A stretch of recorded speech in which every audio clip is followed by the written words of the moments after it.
À l'élaboration des politiques, il faut tenir compte des besoins et des réalités des populations à la base et pouvoir les intégrer dans les programmes de développement pour résoudre les difficultés, en tout cas, que la population connaît pour améliorer leur bien-être.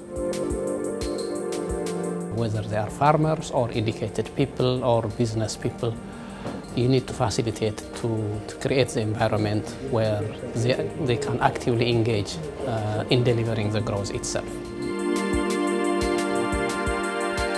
We have to deal with a triple challenge of unemployment, inequality, and poverty.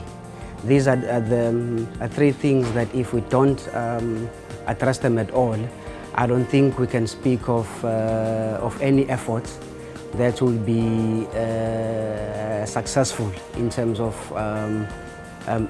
addressing economic growth in Africa. Most of the crises in African countries are due to the fact that the fruit of growth are not benefited to all the peoples, and also one of the main problem is related to the problem of youth employment. So if there is a growth but there is a problem in terms of employment, in terms of access to resources, to financial resources, etc., it could have main impacts, negative impacts on the development of the countries.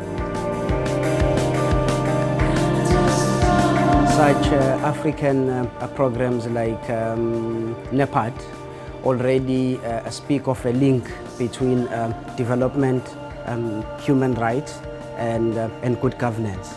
And it says that it is impossible to hope for an Africa that can achieve economic growth without good governance, without ensuring that there are democratic elections whose outcomes are respected by all, that we live in societies where people can feel that they can freely express their views without being punished. Most of the time, the problem of governance is due to the fact that resources are not well allocated. And if you want to ensure this good governance, for example, regarding land governance or access for women access to land, it's about good governance. So how can we ensure that women have access to land? How can we ensure that youth have access to land? So it's very important that you have institutions that ensure good governance, that corruption is minimized, and that the policies are implemented so that there is no they don't get compromised in achieving the inclusive growth process.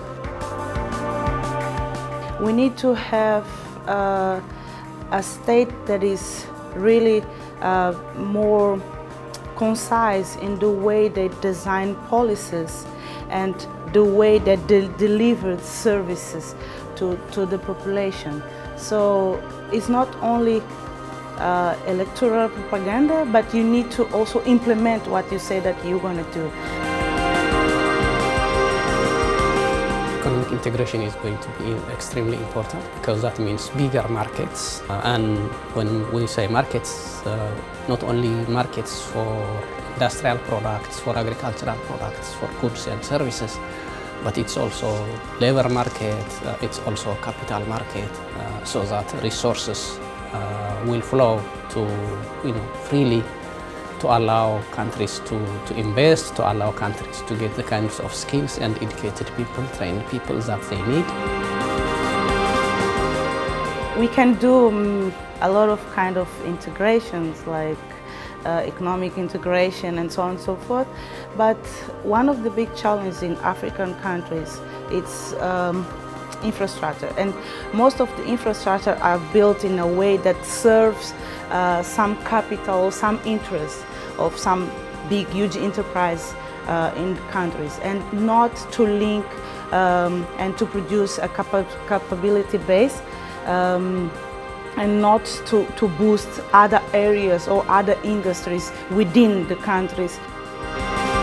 Il y a des secteurs pour lesquels l'Afrique a, on va dire, avantage comparatif.